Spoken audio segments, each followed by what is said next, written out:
Hello, hello, Aquarius Collective. Ako po ito, si James, from James Tarot PH. Ito po ang inyong weekly reading para po sa April 6 hanggang 12. So alamin po natin, Aquarius, sa mga naghihintay sa inyo para sa mga petsa na yan. But first, ihanda mo na ang iyong isang tanong, isang sagot portion. Kung meron ka pang malakasang isang tanong, i-prepare mo yan sa dulo ng ating reading and I will answer that. Okay? So, let's start. Holy Spirit, Spirit Guides, ibigay po natin kay Aquarius ang mga mensaheng dapat nilang malaman for the week. Inhale and exhale your cards. Beautiful. Oops, nakabaliktad. Kunin natin. Siya nga pala mga Aquarius, thank you ha sa lahat po ng mga hindi nag-i-skip ng ads, sa lahat po ng mga likes, comments, sa lahat po ng mga patuloy na sumusuporta every time po na meron tayong libreng reading para sa inyo. So keep on liking, keep on commenting, and thank you po for not skipping the ads. So, in the background of your reading, meron kang the Devil card. Okay, ito yung linggong ito, Aquarius, na kakawala ka na doon sa mga bagay or tao na pumipigil sa'yo para ma-achieve yung full potential mo.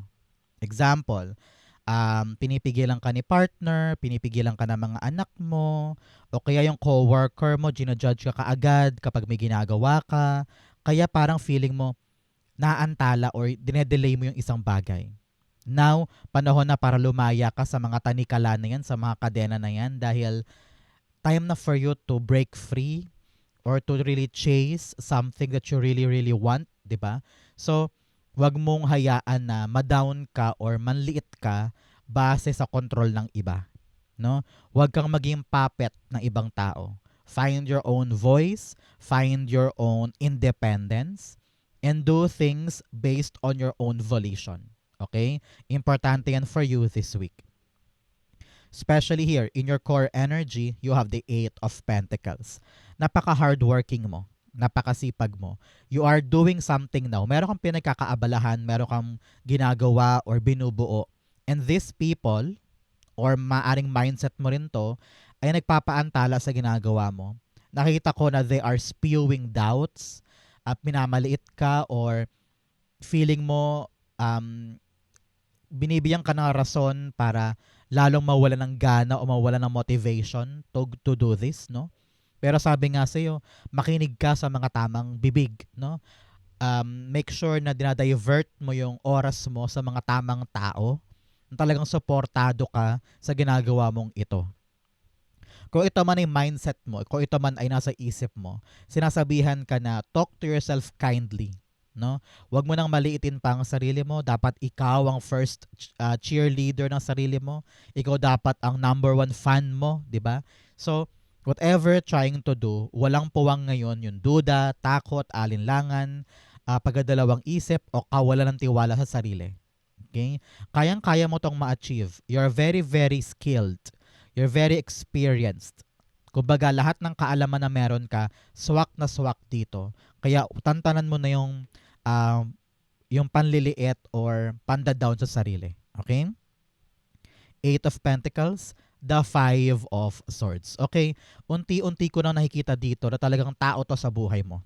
Meron kang someone in your life so toxic, so mean, napaka talagang minamaliit ka or feeling mo hindi mo na kayang makisama pa dito sa taong to, sa lugar na ito dahil parang feeling mo you are being so devalued or parang feeling mo hindi pinapahalagahan yung mga kaya mong gawin.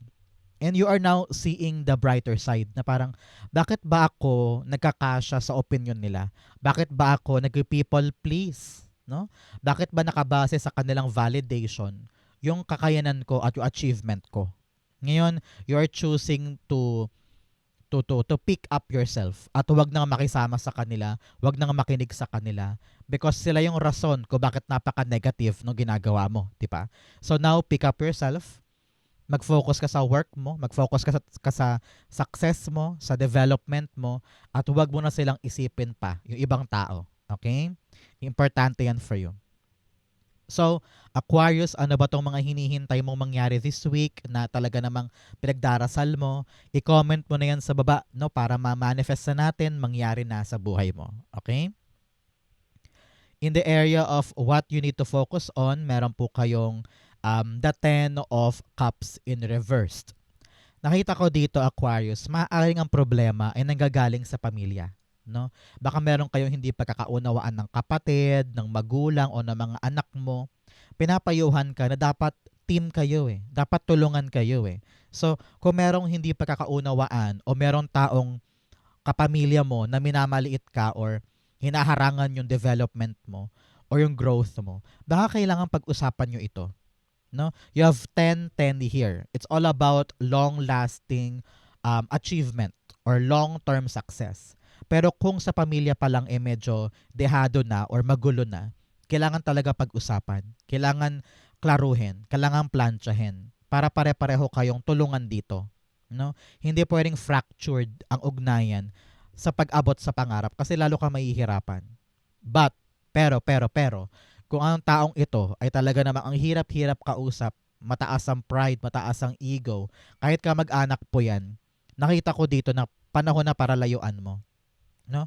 Kung ka mag-anak yan, pinsan, tita, tito, lola, o mga anak, nakita ko dito na panahon to for you to honor your own happiness. Na hindi mo kailangan na idepende sa kanila yung approval para lang gawin mo ito. Okay? Panahon na para kumalas ka sa control ng iba at kunin mo yung genuine happiness mo. Napaka-selfless mo kasi.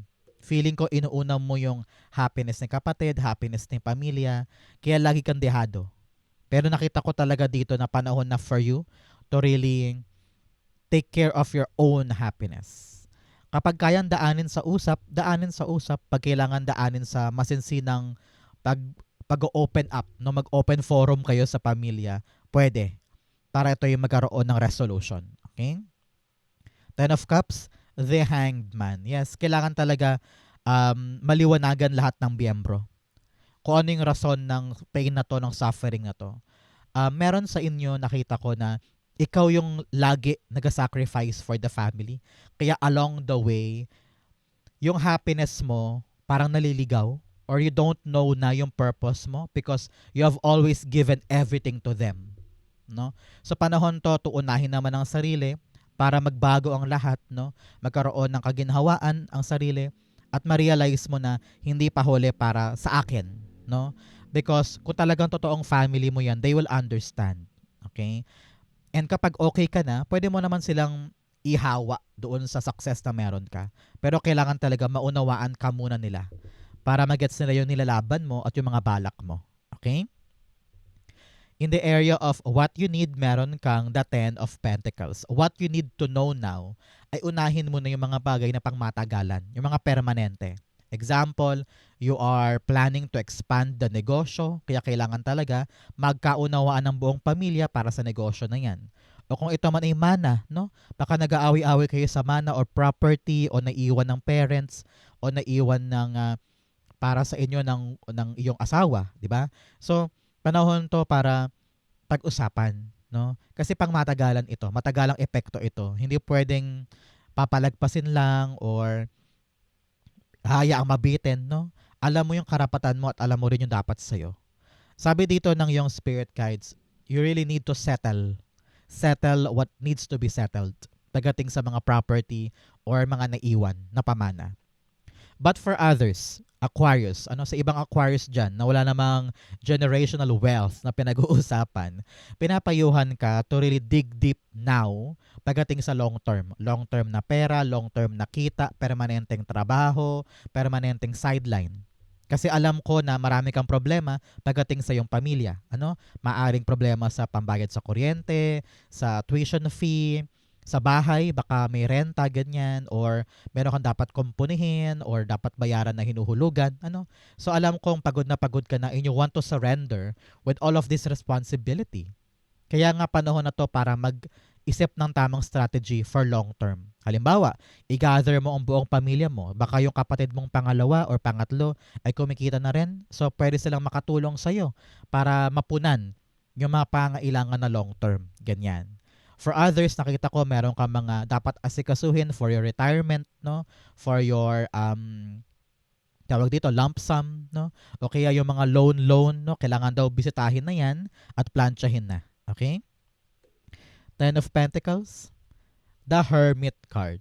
Yes, you've been searching for something that is long term. You've been searching for something na alam mong hindi temporary, hindi lang para next year, hindi lang for the next 6 months, but for something that will stay. 'Di ba? 'Yun ang pilit mo hinahanap eh, yung mananatili, yung tatagal, yung uupo sa iyo at hindi mawawaglit, 'di ba? Sa panahon to really Aquarius to show out, no? To ipakita mo kung ano ba talaga yung hinahangad mo kay universe. Minsan kasi kinikimkim mo lang eh, na parang gusto ko. Ipagsigawan mo yan kay universe, i-manifest mo yan para ma-attract mo yung long-term permanent blessing na gusto mo. Hanap ka ng hanap, you keep on soul searching, you keep on finding things elsewhere. Pero ang totoo, alam mo naman kung ano yung gusto mo eh. Alam mo kung ano yung kaya mong hawakan na pangmatagalan. Okay? Importante yan para sa'yo. In the area of what's affecting your current energy, meron kang the Magician card. Sabi dito, kayang-kaya mo na ma-achieve itong tinatrabaho mo na ito. So, believe in yourself. Okay? Minsan, kulang ka lang sa kumpiyansa. Kulang ka lang sa tiwala. Kaya parati nauuwi sa mga gusot, away. No? Minsan, tinatamad ka. Minsan, kahit kayang-kaya mo naman, kahit andali-dali, pinapatagal mo, pinapakomplikado mo. No? So, do the basics. Gawin mo lang yung kayang-kaya mong gawin ngayon. And doon ka lang mag-stick. Huwag kang magpadala sa pressure ng iba. Kung ano lang yung kaya, yun ang kaya. Okay? Because you have the ability. And this ability are uniquely for you. No? Kaya wag mo nang pagodahan yung kakayanan mo because you are so ready. You have the enough tools, enough experience para magawa ito. Meron kang minanifest about sa iyong trabaho. Aquarius. Siguro nag-manifest ka ng bagong job or promotion or nag-manifest ka ng new life, new career path, no? It will be given to you. Kaya huwag kang matakot lumaban, huwag kang matakot sumuong sa mga dapat mong challenges na maipanalo because kailangan ito para makompleto yung cycle ng manifestation mo. Okay? Magician card, the Lover's card. It's all about your choices. Meron kang mga bagay or tao or lugar or career path na gusto mong piliin at panindigan. Pero takot ka kung kaya mo ba. Example, you are planning to build your own sari-sari store. Pero hindi mo alam kung kaya mo ba siyang panindigan. Pero sabi mo, kaya ko tong trabahuhin, masipag naman ako, pero you don't know. Ito yung panahon talaga to believe in yourself. Kaya ko magtayo ng coffee shop, kaya kong pumunta sa ganong trabaho, kaya kong paltan to, kaya kong ayusin yan. If you could always tell yourself na kaya ko, madaling panindigan itong choices mo. Kahit love life man ito, or negosyo, or project, or career choice, no? Kung mahal mo yan at gusto mo yan, panindigan natin at trabahuhin natin. The fact na pumasok sa isip mo yan at gusto mong piliin, ibig sabihin may dahilan, no? Parte yan ng iyong tadhana. Okay? In the area of your near future, you have the Ace of Swords. Panalo, panalo, panalo. Kitang-kita ko yan dito. Kung ngayon naghihirap ka sa trabaho na very, very talagang struggling, maraming dapat pakisamahan, maraming tao ang dapat pagpasensyahan, pero you know kung gaano kahalaga itong bagay na ito. Makakaasa ka, in the near future, gagaan na ito. Makakalagpas ka na sa mahirap na parte. Ready ka ng potolin yung kadena ng mga nagpapahirap sa'yo o kumokontrol sa'yo. Ramdam ko dito yung kalayaan mo. Kalayaan to begin, kalayaan to start the job, start the dream, no? And you are reigning supreme dito. Talagang panalo ka. Napakalinaw sa iyo kung ano yung purpose mo. Sabi ko nga dito, meron kang long term pero hinahanap mo. Pero here, malinaw na sa near future. Alam mo na kung ano yung para sa iyo, kung ano yung hindi. Alam mo na rin kung ano yung dapat mong paglaanan ng maraming panahon at kung saan ka talaga magtatagumpay. No? So this clarity will be a helping hand para sa iyo para mahanap talaga yung direction mo. Ace of Swords, the Nine of Swords. Sabi dito, masyado mo daw pinoproblema yung mga bagay-bagay kahit may solusyon naman talaga. You have 9 here. Release. Pakawalan daw. Pakawalan mo lahat ng takot mo, pakawalan mo lahat ng inhibitions mo, yung pag-overthink, pag-overanalyze. Hindi yan makakatulong sa'yo para ma-achieve yung gusto mo. No? Sabi dito, kayang-kaya naman yung ipanalo, pero kinokomplikado niya na kanyang mga overthinking. Example, magkapasa ka lang ng dokumento, nasa bahay ka pa lang, iniisip mo, ay, paano ko baka maapurnada? Baka may kulang pa ako, baka mahaba ang pila, baka mainit, baka wala pa yung tao doon. Lahat iniisip mo yung problema kahit wala pa naman. So, you really need to fight and show na, sige, kaya ko to, gagawin ko to, ipapanalo ko to, akin to, parang ganyan. So, wag mo hayaang ma-spoil o masira yung magandang laban mo dahil lang sa mga unfounded or walang basehan na mga takot mo. Okay? Importante yan for you. In your challenge, you have the 9 of Swords. Alam ko marami kang problema ngayon at iniisip mo na parang walang solusyon. O iniisip mo na parang nakatali ka or sinasakal ka ng opinion ng iba or dikta ng iba. No? Sabi dito, learn to defend yourself. Learn to stand up for yourself. Hindi pwedeng iiyak ka na lang sa isang sulok at dadamhin mo na lang yung sinabi sa'yo, yung ginawa sa'yo, yung pag-control sa'yo. Kailangan mong lumaban, kailangan mong tumayo. Nang sa ganun, malusaw lahat ng problemang iyan. Kasi kayang-kaya mo naman eh. May paraan ka eh. Kaya lang for a very long time, sanay ka kasi na mag-sacrifice. Sanay ka na mag-give in na lang. Na parang, sige, hayaan na nga natin. Sige, hayaan mo na nga si kuya. Hayaan mo na nga si nanay. Parang ganun eh. Now, panahon na para putulin yung pagiging martir mo para malusaw yung problema. Minsan, ayaw mo lang magsalita, ayaw mong i-explain ang sarili mo, tinatanggap mo lang tinatanggap, kaya nagkapatong-patong yung problema mo. Kaya panahon na para pakawalan yan and stand up.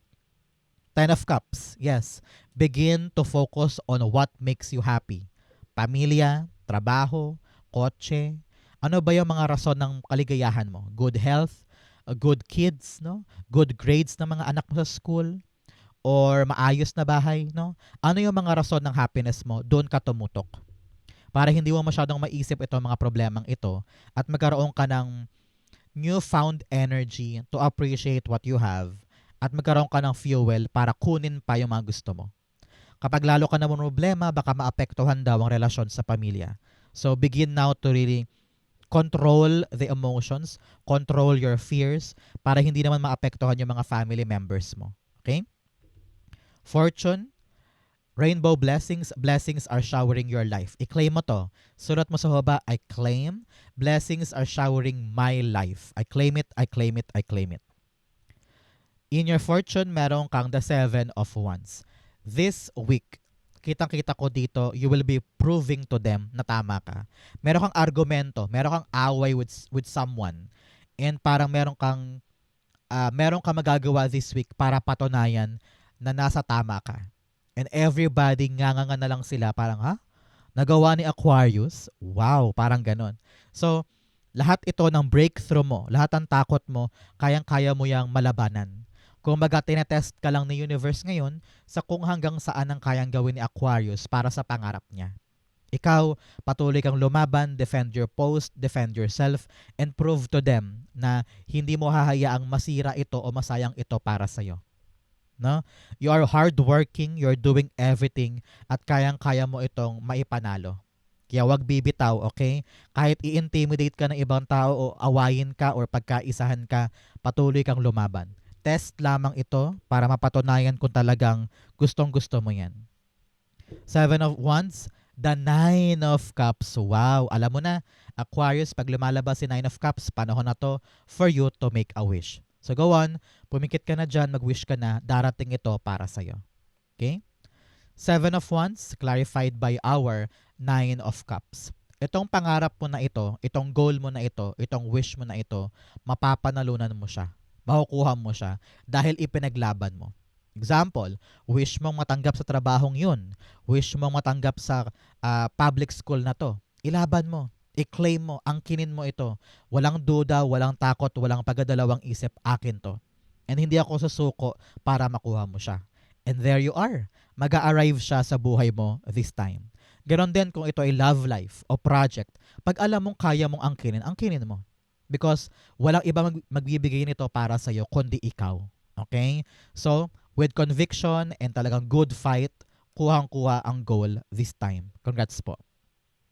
I-claim mo yan ha, para sa'yo yan.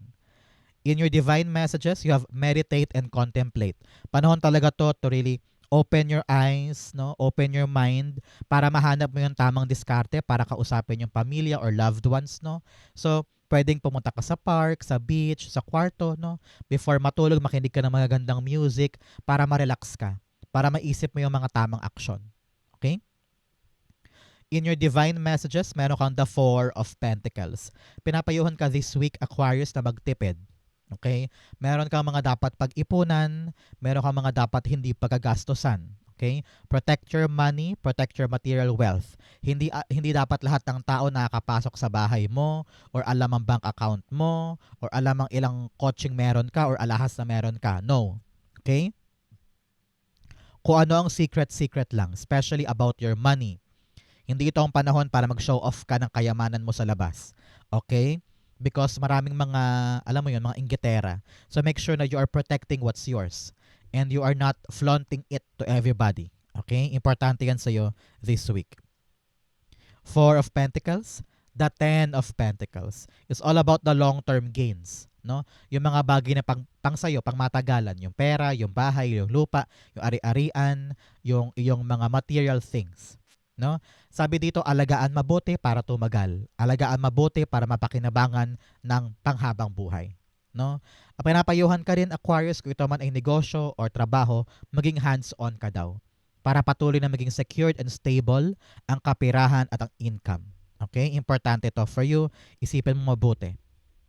Outcome, but first you have hat. You will be playing a different role. O baka magkaroon ka ng ibang trabaho, ibang career path, or ibang uniform, baka may promotion. Meron daw po kayong different role na gagampanan this time. Example, single ka, no? Tapos biglang dinala sa'yo ng kapatid mo yung mga anak niya para alagaan for a day. So talagang tito ka ngayon or babysitter ka today. Parang ganon. So kung anong tong bagong responsibility, actionan mo and maging maayos ka sa role na yon. Okay? You have yoke, feeling tied down or frustrated. Yes, feeling mo wala kang magawa, feeling mo wala kang solusyon. But in reality, may solusyon talaga ang problema. Kailangan mo lang palayain ang sarili mo sa mga tao o lugar o sitwasyon na alam mong pinapahirapan ka. You have leg, stepping into a new experience. Yes, talaga mayroong mga bagong bagay na may experience mo daw this week. You also have sun, happiness and well-being. Very, very good po para sa inyo. Meron na po kayong kaligayahan o pagbuti ng buhay this week. Kung nanggaling ka sa sakit o sama ng katawan or sama ng pakiramdam, makaasa ka na bubuti na ang lahat moving forward. Claim mo to, para sa iyo to. Ang outcome ni Aquarius for April 6 to 12, the Three of Wands. Ready ka na to expand. Talaga naman kung ano tong tinatrabaho mo, kung ano tong pinagsusumikapan mo at minanifest mo, darating na siya this time. Kaya be ready, be excited na pag dumating, kapag tumawag, kapag humarap na sa'yo, yakapin agad at huwag sayangin yung pagkakataon. Matagal ka naghintay at darating na siya this time. Whether package man yan or good news or go signal or talagang konfirmasyon na okay na para lumarga, ito na yon. Congrats po. Three of Wands, the Emperor card. Yes, maging matapang daw this time para humakbang, to explore, to experiment, to discover, and to expand. No? Wala kang ibang choice but to go on, but to move forward. At kinakailangan to ng tapang, disiplina, no? Disiplina na panghawakan itong bagong blessing. Kasi kung matagal mo nga hinintay, pero nung dumating, hindi mo inasikaso dahil tamad-tamad ka, sayang, di ba? So importante dito, disiplinado, matapang, you are taking control of your own life para hawakan siya at magamit mo ng long term sa buhay mo. Okay? So congrats, darating na ito. Kaya huwag ka nang mainip pa dyan at huwag ka nang matakot kasi heto na siya. Hawakan mo ng matapang at madiskarte at matalino. Okay? So yan po ang inyong April 6 to 12. Dumako na tayo sa yung isang tanong, isang sagot. Okay? So close your eyes, Aquarius, and think of that one question.